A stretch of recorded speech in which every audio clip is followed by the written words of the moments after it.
Okay, so hello everyone. Thank you very much for joining today. We are going to present today and to talk about the ANIMATAS project.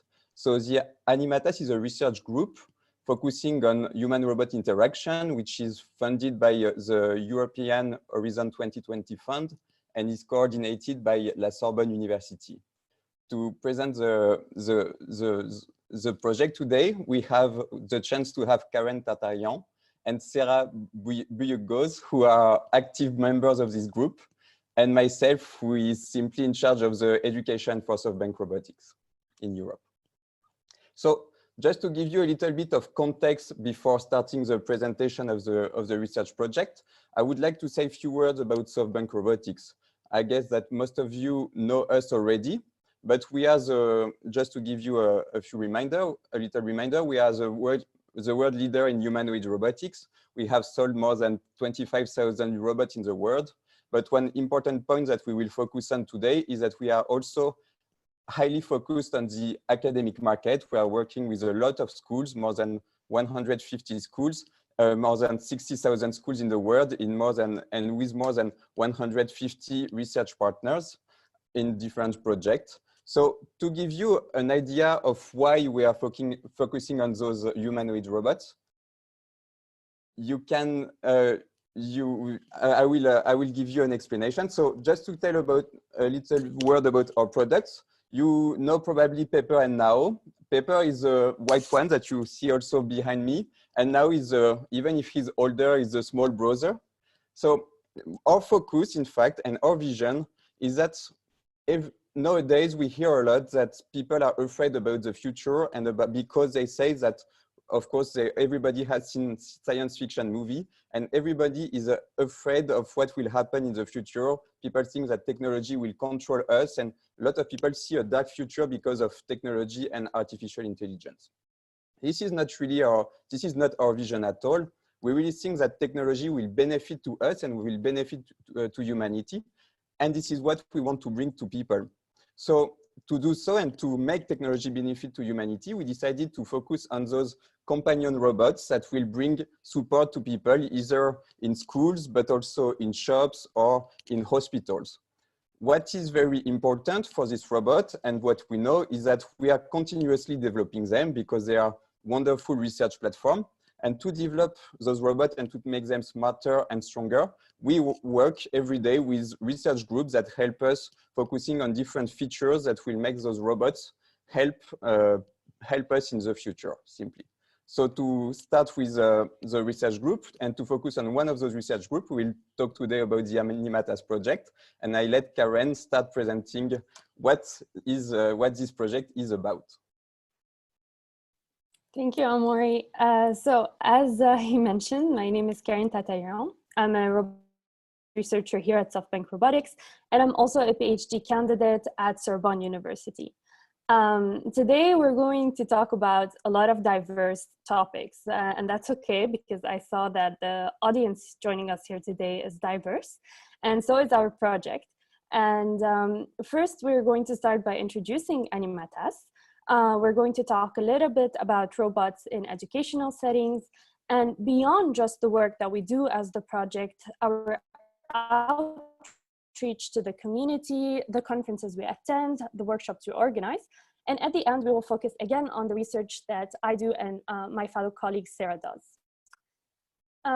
First, ANIMATAS. ANIMATAS is, as Amaury mentioned, is a European Horizon 2020 Marie Curie project. And it's a target and goal, and what it stands for is advancing intuitive human-machine interactions. And in order to do that, we're quite a big consortium. So what we're made of is 15 early stage researchers who are placed in 8 beneficiaries. As you can see, Softbank Robotics is one of them, but we have other universities as well all over Europe. We're even more diverse than that. We have additional to that 10 partners who happen to be either other companies or other universities, not just in Europe, but also in the States as well. And all of us work together to reach our goal.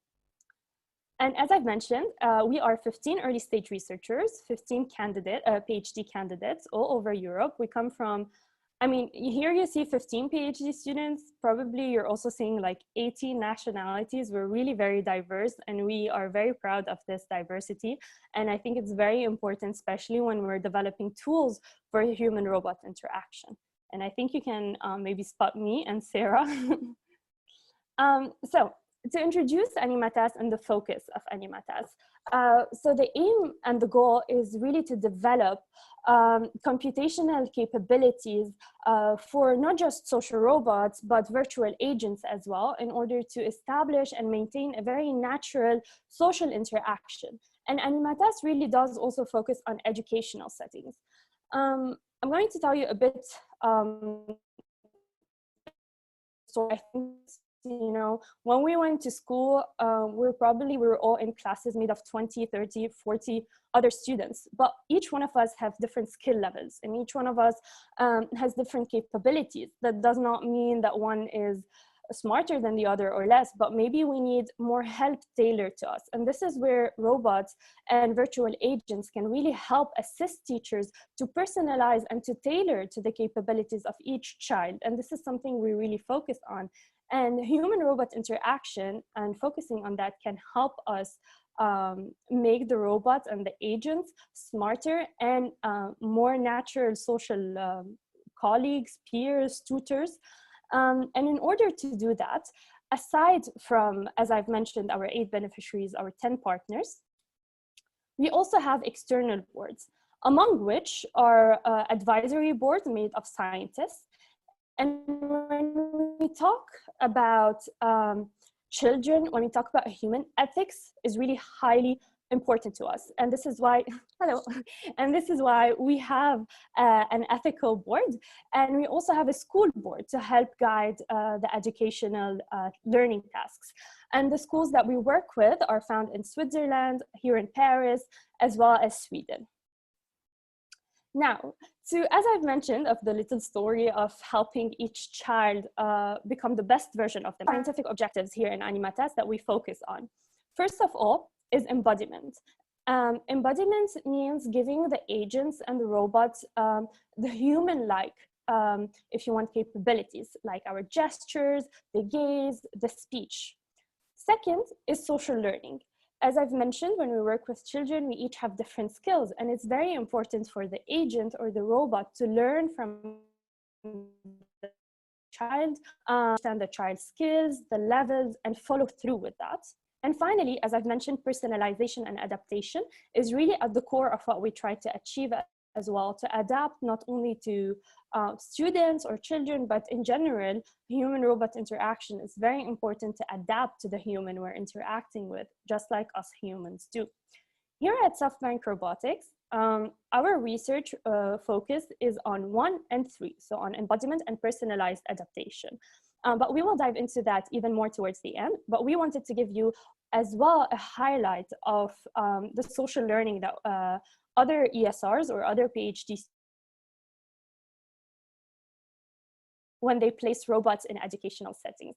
And I will introduce you now and give the floor to my colleague, Sarah, who will explain to you a bit more about the work that we've done in robots in educational settings. Hello. As a part of the ANIMATAS project, that we also providing some educational tasks to well, facilitating our work, to test our work, and also like to providing to schools that how they're gonna use the work. And for them, then I'm gonna give some examples that what type of task that we developed during the project. For the first task, it is from the Jacobs University that they were providing the task that the children was solving on its own while the robot was giving the while the robot was helping the child, or while the robot was helping the child.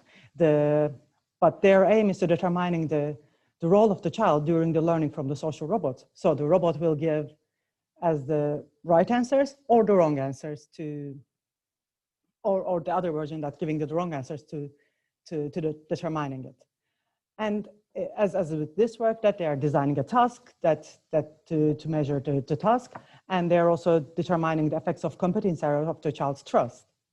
In another work that I wanted to give the example, it was about that now that there are multiple childs are playing the game, and in the game that while that they were sharing the information with each other, there is also the robot that they were helping them to sharing the knowledge and then to giving them the direction about that, how they share the information. And also where they were trying to aim to helping the building effective educational robots, which they were searching about is the engagement and the other factors while helping their learning. And another example that I wanted to give, it is about mostly the use about the robot's embodiment and the task that they could solve together with the robot. So the robot have the different roles of during the education, and with the semi-complex abstract task about learning the negative multiplication number, learning the multiplication of negative numbers, that they will learn with the robot, that in the different roles that the robot will help child to learn, or robot will learn with the child. And then that I'm gonna give the floor back to Karen again to tell us about our other works. Thank you. So as Sarah mentioned, we do work and we collaborate a lot together. And this consortium is far beyond just work and collaboration. Essentially, it's also a training network. And we receive the training that is needed in order to create the learning task and these applications on the robots. We've also, within the consortium, we've had a lot of training on robots in schools and digital learning. We've even had training in psychological methods that we use till today to evaluate human-robot interactions. We've also had training on computational and social behavioral sciences. We've also had other technical schools on virtual characters, gaming technology, and also how to design user-friendly robots. And as you can see, those training programs take place all over the world. So we, again, the value of the diversity. As for what we do here at Softbank Robotics, last year we actually got the chance in November 2019 to host a school here in our headquarters, and it was on skills and conducting research in the industry. And we were able to host more than 15 PhD students, 20, we were in total 20 researchers. And during the school, we were, the researchers were able to do a hackathon on Pepper, get to know the latest SDKs. We even, and this kind of led us to the idea of why not close the gap between the researchers in the industry and academia? Because we realized we're both asking the same questions, and we want to find a place where we can get together, share our ideas, share our work. And this is where we got the idea to create a team that's very diverse. And we launched a series of workshops in conferences where we invite speakers, international, all over the world, from other industrial partners, from universities, from academia, and we get together to really talk about this. And so, in September, we got the chance to have our first edition of the workshop. We had over 50 attendees. We had 5 speakers from Italy, the US, Germany, and we really got to have a chance to talk, to share our research work. I mean, we would have loved to be in Italy for this conference, but you know, given the pandemic, it became virtual, but I guess that means more of you can join us also for the next one, because we're so happy to announce that we're coming back with our second edition at the Human Robot Interaction Conference for 2021. We have new speakers lined up. We're very excited to also have confirmed Sean Andrews from Microsoft Research, who will be coming and will be a keynote speaker to present their work. So you can as well join us, and you can as well show us your work. I've linked here the Google site that we have. You can get to have more information on the previous schools and workshops. Actually put your contacts there and we can email you as soon as we have the submission open, and that way you can join us and we can see your work, because that's very valuable to us as well.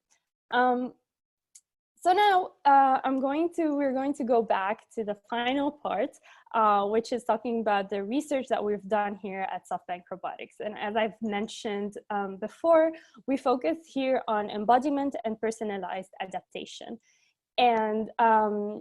And while we've introduced social learning, now it's time to show you what we've done for 1 and 3. And I'm going to give the floor back to Sera.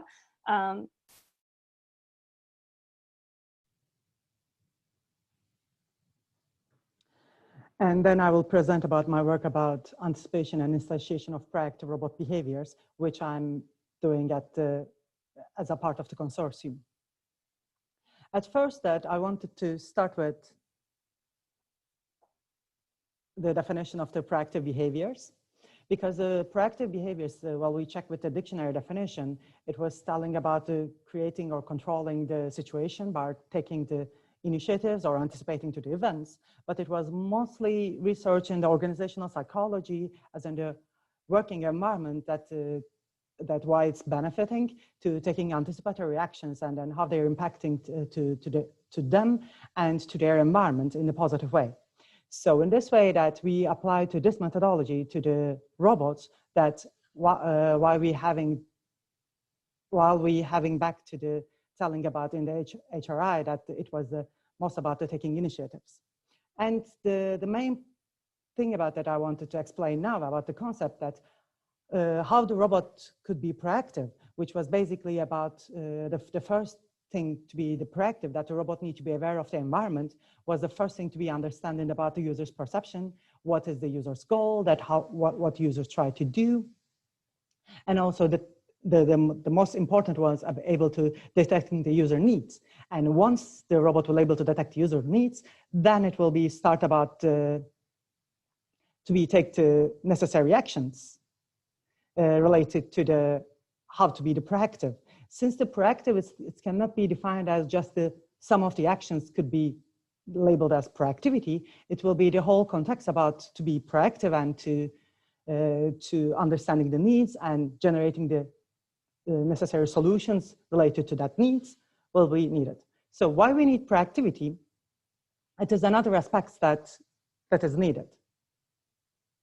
So we wanted to improve the interaction with the proactivity while the robot will understand them. They were thinking that the interaction will be improvised, and while the robot was not repeating the same action over and over, will not going to be the NO with the user.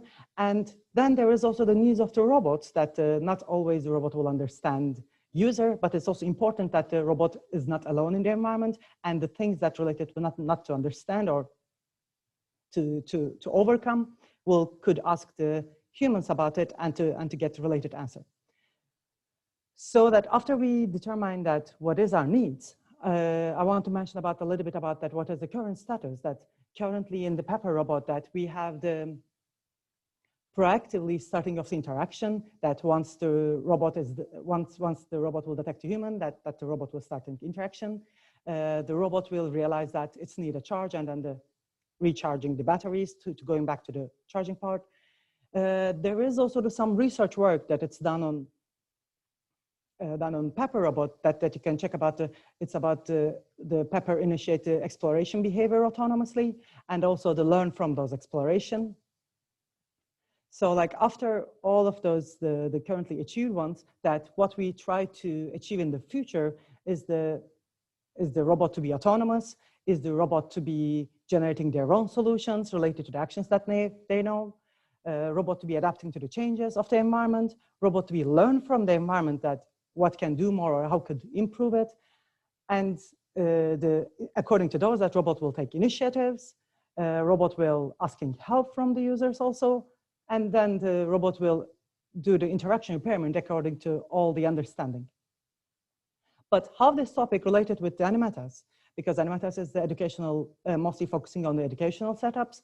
And then what are we bringing with the proactivity to have the high level control of the robot's action, to bringing robots to autonomy, while adapting the user needs and preferences, also the learning from and adapting from the environment, and which is mostly the important one, the improving and repairing the interaction that will be changing the robot's behavior to be more successful in the educational scenarios. And then we could go back to the Karen's topic about that, how she will present, what she will present. Thank you, Sarah. So I will be talking now about the research that I've started working on here at Softbank, I think a year and a half ago, almost two, which is on the synthesis of multimodal, socially intelligent human-robot interaction. I know, a very big title, so let's break it down a bit. So what is essentially social intelligence? I mean, it's something that it has tickled the mind of sociologists, psychologists for a very long time. And we see that over a century ago, definitions started popping up. But basically, social intelligence is the ability for us to understand and manage others and accordingly act in a way that humans will understand what we mean. And so what happens when we have this social setup and we have this social intelligence and we bring in a humanoid robot? How can we make a humanoid robot socially intelligent?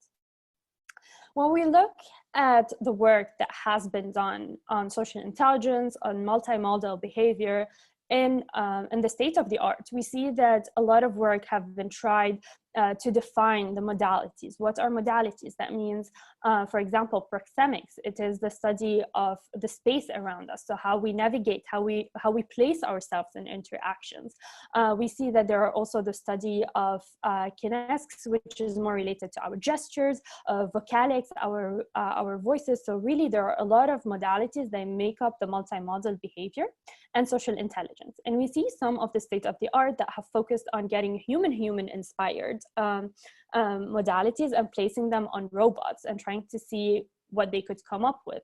But most of this work has focused on one modality. So either, they only focus on gesture or gaze. And there are others who have focused on data-driven learning of social behavior. So we take a set of data from humans and we place them on the agents. But here the problem is that we still have a lack of understanding of what do they mean and how can we really use them in a way that's socially intelligent.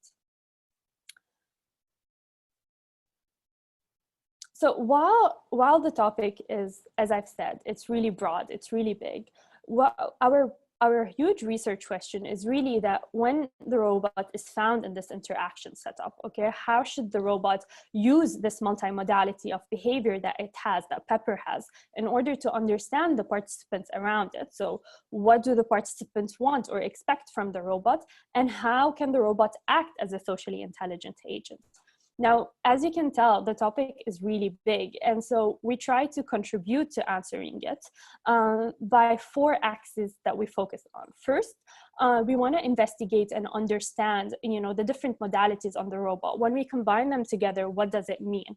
What do we get? How is it perceived? Then we also know that in an interaction, rarely is it one-on-one. We really find ourselves, the robot does as well, surrounded by multiple humans. So how does it deal with group interactions? Also, how does can the robot use its emotional expressions to reach a goal? And finally, we hope to bring all our findings together to kind of create this general framework for the robot to be able to use this multimodal social intelligence to be perceived again as a socially intelligent agent in a human-robot interaction. So this is the big goal. But we're still putting the pieces together. And so for the first one, which is investigating, okay, what happens when I bring different modalities and I combine them together? What happens on the perceived intelligence of the user? And this work we've done in collaboration with the psychology department at Jacobs University in Germany. And we essentially focused on the modalities, which are, as I've said, proxemics. That means the interspace around the robot. So where will it place itself in an interaction? How does it navigate? The gaze mechanisms, you know, us as humans, we naturally have the tendency to look away when we're thinking. We don't always stare eye to eye, and these actually have functions. And we focused as well on gestures, social gestures, and speech. So even social speech, whether, you know, the robot picks certain verbs or certain phrases over others. And so we've placed them all, combined them and placed them on the Pepper robot, and we've played them all in parallel in the combination. So we see that we were able to implement turn taking, turn yielding on the robot to convey the message that, oh, the robot is thinking now to answer your question, even gestures to emphasize what the robot is trying to say when it's talking about its opinion versus when it's asking you for your opinion. And we've played them all in parallel. And I'm not going to go into a lot of details on the results because we're still working on, they're actually in the process. We've submitted them. And so once we get the publication accepted, then you'll have more details on that, so stay tuned.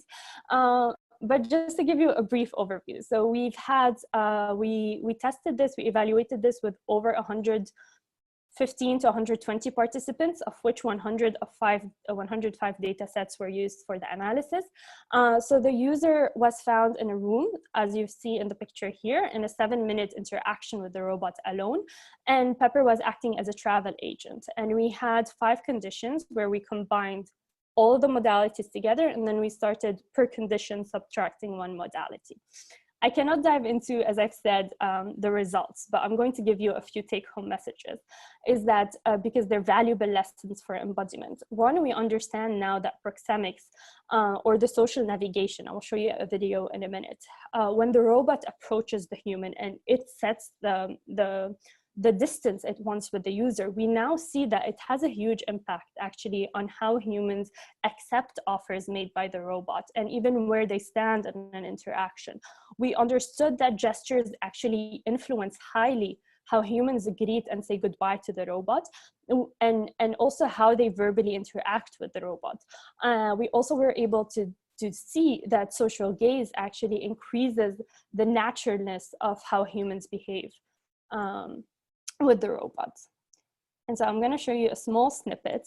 We have the ethical approval to show you this, and it's just to show you just the very beginning of the interaction, because as I said, it's 7 minutes long, but just for you to see a few gestures and then how the robot decides, oh, that person is too far, I'm going to approach to interact better.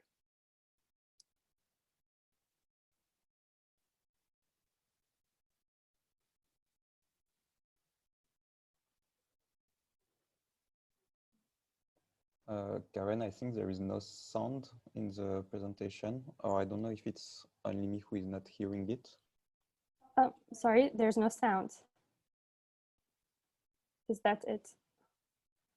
Well, it's okay. I mean, it's in French, and I'm sure not all the audience is French. But basically what I wanted to show you in the beginning is that you can see that the robot really sees that the human hesitant to waves, says hello, approaches the human to establish the distance that's needed. They engage in a small social interaction. And so this is just a small snippet to show you how different modalities. As for the second goal that we have, interaction. And proxemics is a very big and broad field of study, and where we place ourselves around the robot or around any other human really implicates a lot, and it shows, it gives you an understanding, okay, if I'm standing in the front zone of the human or the robot, that means I want to be an active participant. I want to engage actively, but sometimes what we call our bystanders. That means the participants or users who are just interested or want to listen, but they don't want to talk. And it's important for the robot to be able to distinguish between them and to distinguish who is the active speaker. Even sometimes you have 2 or 3 active speakers.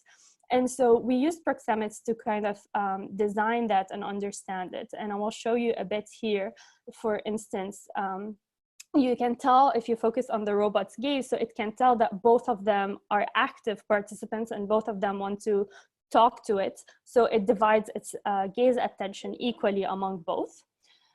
Whereas we look here, now it was another, in this study, the person was, okay, now it's my turn to play alone with the robot. So the person moved a bit on the side, and the robot was able to distinguish that, okay, now I know who was able to distinguish, okay, that person is a bit to the side, is not in my zone, so probably is that person is a bystander. So you can see, actually, if you focus, now I will go slower, it's fully focused on the active participant.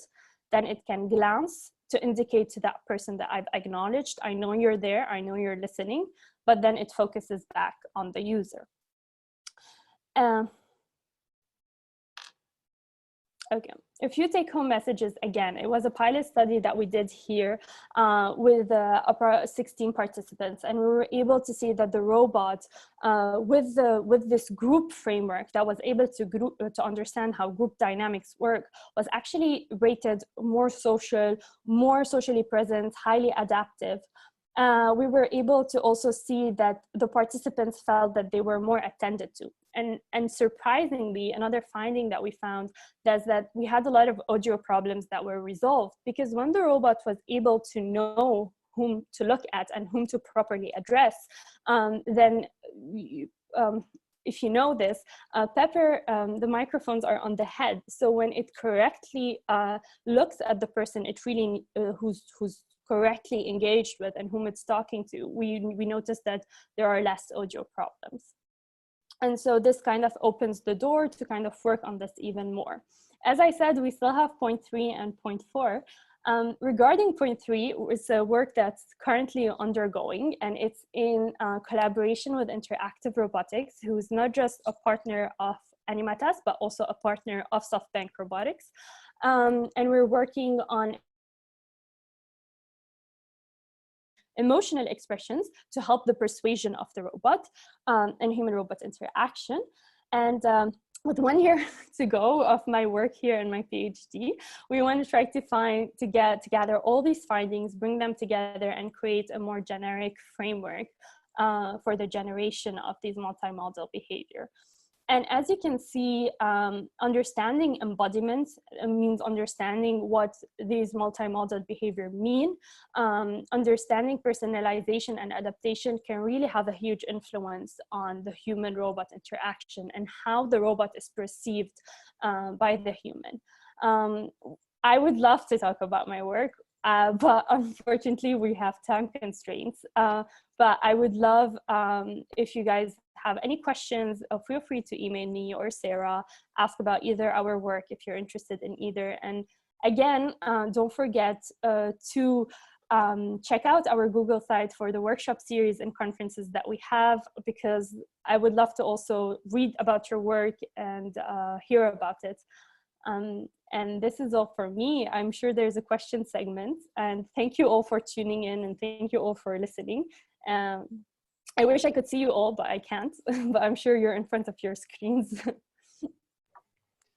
Thank you very much, Karen, and thank you very much, Sarah, as well for the presentation. It was very complete and very instructing. There are indeed few questions, but only few of them. So if in the audience you have more questions, do not hesitate to ask them. Now we can take 10 minutes to answer any question you might have. Thank you also, of course, for watching and following all this presentation. I think I've seen that there are a lot of you, and you are coming from all over the world. So this is very pleasant for us also to see that our robot and our works are interesting and raising interest to people from all the whole world and the whole planet. So to start with a question, a first one, which is more an organizational question.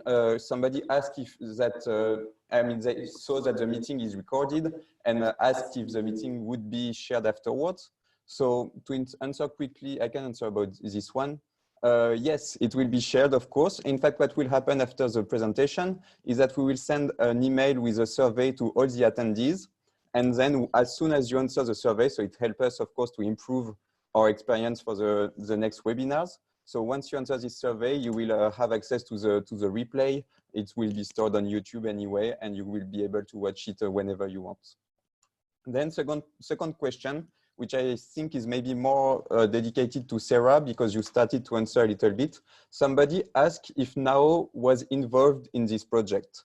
So I know that Sera, you presented a project that have been done with NAO, but maybe you can say a few more words about it, or if there are also other projects involving NAO, it can be interesting. There are also other projects during the consortium that are some of our colleagues that are working with now too, but I just only give some of the concrete, the examples of the concrete task that we presented towards the related to the ANIMATAS project. And yes, that we work with now robots too, which some of the examples again from the Chile lab that they are working with also the NAOs, and also from the other part of the consortium that they're working with the NAOs about that, again, that's now robot, that usage as the help for the user. And again, inside the Rebecca's work, the first example of that I presented, it was with the now robot, that the now robot was helping to the child, that while the child was solving the task with the Cosmo robot. So yes, there are the examples. Great, thank you for the answers. Then there are two questions a bit related about papers, so I will ask them together. The first one is simply, what is the difference between 1.8 and 1.8a paper? So this I can answer simply. In fact, so just not to mix, it's true that the naming is not the easiest, but the 1.8 is the oldest, the latest version of paper, and the 1.8a came before. So the difference, except the four microphones that are in the head, are the fact that there are, of course, different new motors, especially in the neck, that improves highly the robustness of the robot. And also, the main difference is in the eye of the robot, because on the older version of paper, you had a 3D camera. And instead now we have a stereo camera. So it's a small change that can be interesting for research. But as you know, we try to work so that the hardware version of the robot is really transparent for the user, and we focus really on our operating system to be able to achieve as many complementary things as possible without standing the hardware version. Then, so the other question related to paper, and this which I cannot answer, was what version of paper were you using during your experiments?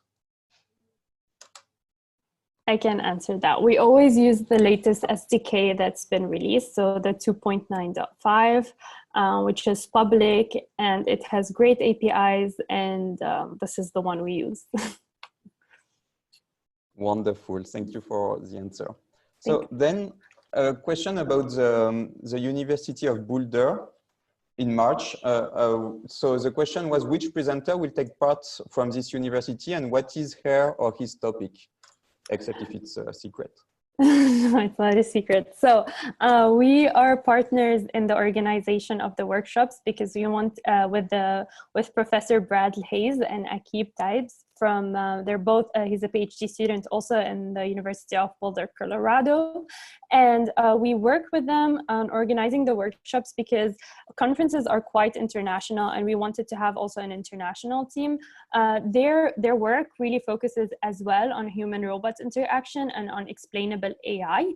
And if you want to hear more about it, you can attend the workshop, and then you'll know. But the topics that we do cover in our workshop series are really we cover human-robot collaboration, we cover natural language processing, we cover effective computing, so any field really related to that. I hope that answers the question. Great. If you need more details about to answer the question, do not hesitate to ask again.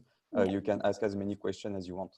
Then there is a more technical question that I don't really understand, to be honest, but Karen, you will probably. So somebody said that in many cases, like group discussions, different people can switch roles and be the main speaker or the listener. Any thought of using attention mechanism or CNN-based detection for kind of detecting who's the target interaction partner? Yeah, so obviously, yes, this is a great point. But here, as I've mentioned, it was just a pilot study that we did and what I presented, and we're currently working on a more optimized version of it. But in the pilot study that we have, we looked more at where by attention, we looked at so the position of the humans around the robot and where were they looking at, whether they were directing their gaze or their face towards the robot or not. But obviously, this is a pilot study, so we were just testing our first framework, but it still needs a lot of optimization. And yes, thank you for the recommendation. So it might be a better solution, of course. And a little bit related question, it's simply, is the fact of using a social robot in a group, does it make it a social moment, a good moment, a pleasant moment?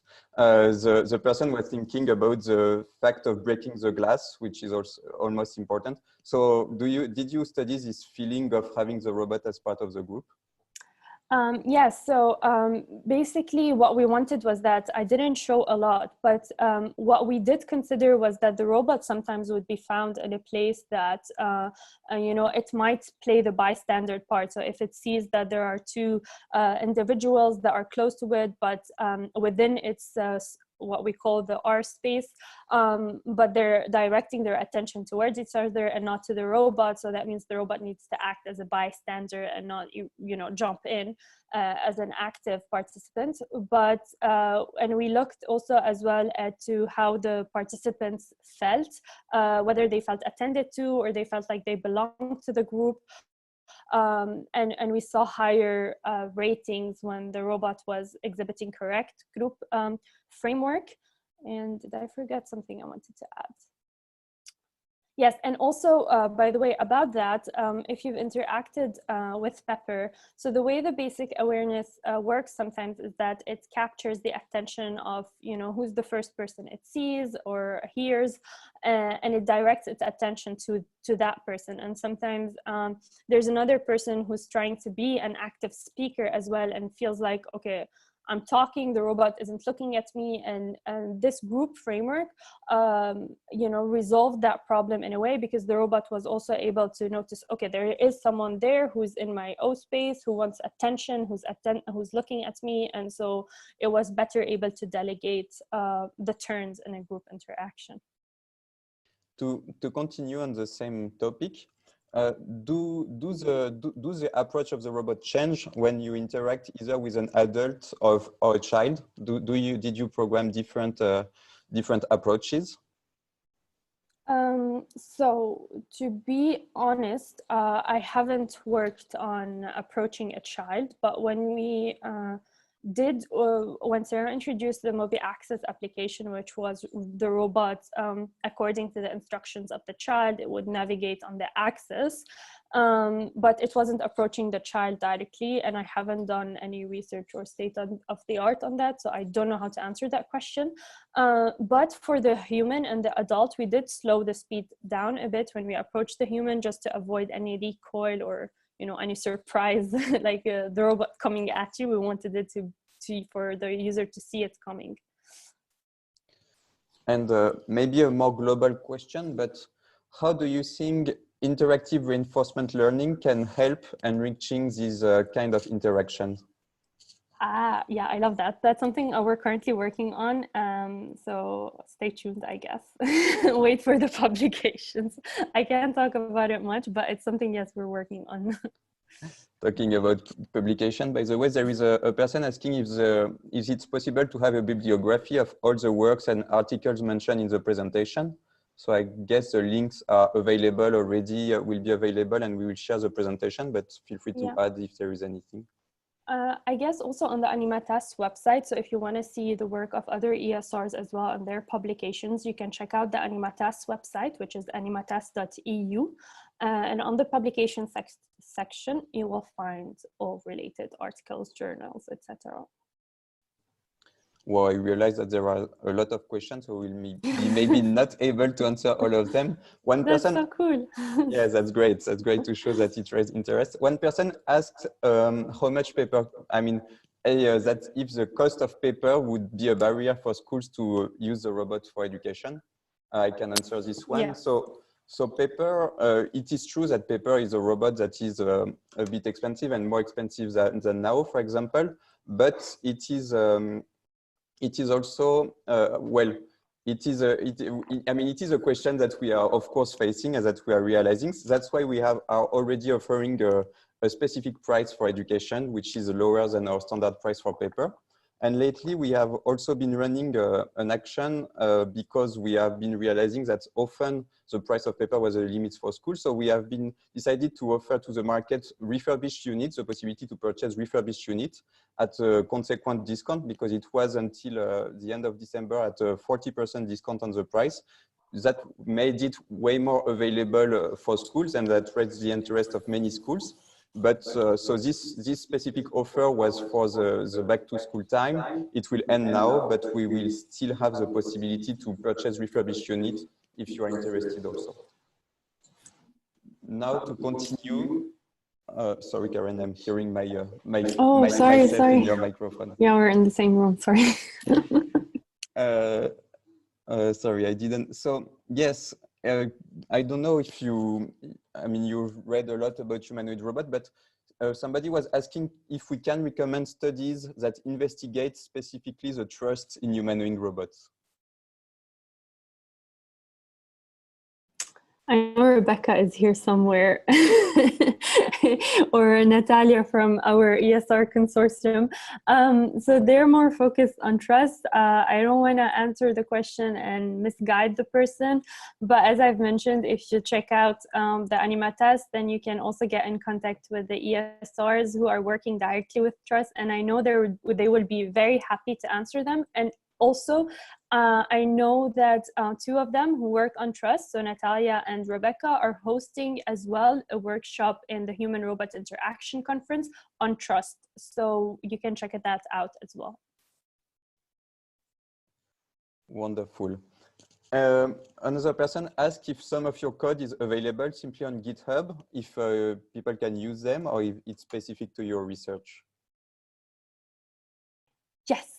Yes, I'm a firm believer in having open source, especially for the research and academic community. But okay, I hope the publication comes out in a month or two, and then it will be linked inside. The GitHub will be linked inside the paper, so you can have all the details that you want.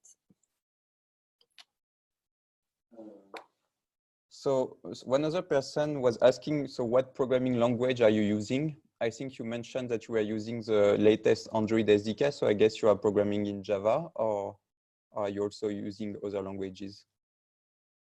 Yes, Java, but we also, I guess, Sarah, do you want to jump in also on that?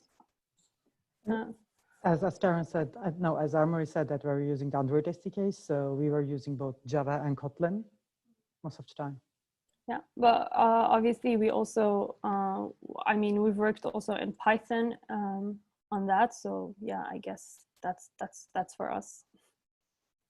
Okay, and talking about languages, one person said that as a university, they only can buy the Python version of Paper, and they were asking if a new Python version of the robot was planned. So it is a topic that we have been, I mean, many times people have raised this issue that university prefer to focus on the Python version of the robot to work on it. So we are currently discussing internally how we can continue to improve the Android version, but also while in the meantime making it available for universities. But it is still a topic that we are working on, and so I don't have a clear answer so far to share with you, but at least be sure that we are aware of this topic and we are working on it. Another person, to come back on to the research topic, was asking if we are addressing the robot view of bias, or is it by BIAS? So in fact, does the robot act differently based on the age, the gender, or I don't know, or any other characteristics of the human? No. I mean, not in our research work, no. But obviously the robot does act differently if just in when it comes to adult versus children. And but we do have other ESRs who don't necessarily work on bias, but rather the role the robot needs to play in a certain setup. Compared to another question, I'm just reading them because there are a lot. Is ANIMATAS a closed consortium, or can you accept new partners? No, I don't think that's how Marie Curie consortiums work. So yeah, these are the fixed partners and these are the fixed beneficiaries. Yeah, I'm really scared of saying something that's false, but obviously if that person besides ANIMATAS, so if even as a non-official partner, if you would like to collaborate for research purposes, please feel free to reach out to us and we can see if there's actually a common interest in doing so. So of course we're still open for collaborations even outside of ANIMATAS. And another person asked, how did you choose and what were your experiences when you designed and you chose the appropriate animations to use for paper while interacting? Because you know that they have a fixed duration. So what was your process on this selection? So it wasn't, so when we were talking about the study on multimodal behavior, the gaze, so the turn-taking gestures the robot was doing, the social gestures, they were all designed based on the state of the art of human-human interaction. So how do humans naturally interact with each other, as well as what has been already done and implemented on robots. And we've all done it. And so the animations, if you want to call, I don't like, they're not really animation as in I play them and it paused. So the way we designed them was that it was actually relative to the human in front of it. So at each time the robot knew it had to perform, let's say, a turn yielding mechanism. So giving back the speaking turn to the user, it would recalculate based on the frame that the user had in front of it. And then accordingly, it would generate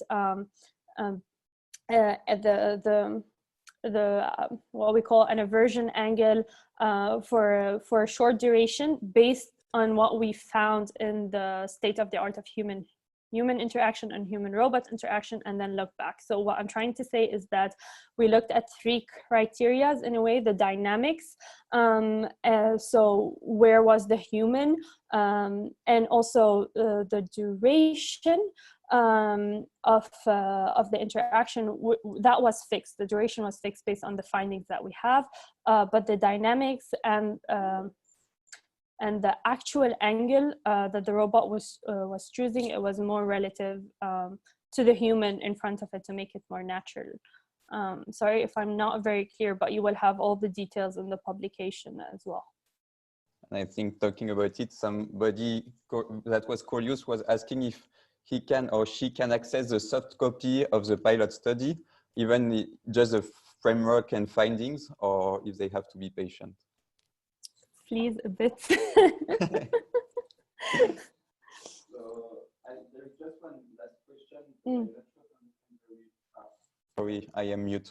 There is just one last question. I am not sure to understand very well, but basically I think the question is, how are you processing and achieving the NLP in the robot? I guess you are using the standard engines that are already designed and that makes the robot perform in any situation. Is this correct? Yes, correct. We're not working on NLP, so we're working with using the solution that's found already on Pepper. But if anyone is interested in NLP research for agents, I told you the ANIMATAS is so diverse. We even have a PhD student who works on that. So again, check out the website and you'll get more information. But as to us, we just use the solution that's found on the robot. Okay, I think we have been taking a lot of time to answer those questions. If there are any additional questions, do not hesitate to ask either Karen, Sarah, or me directly. Christian, thank you for your message also that I've seen and your question. I think it's a bit out of the topic, so I invite you that we discuss this together on and send me an email, because I will be very happy to take this discussion with you. Thank you, Karen. Thank you, Sarah, for this presentation. Thank you, everyone, for being here, for following and staying with us over this whole hour. It's been a real pleasure, and those questions were very pertinent and very interesting. So it's great for us to see that you were, I mean, yes, our presentation raised a high interest for you. Thank you all. It was great talking to you and chatting with you. And please join us in our next workshop series so that we can actually meet you as well. Have a great day. Thank you. Goodbye. Have a nice day.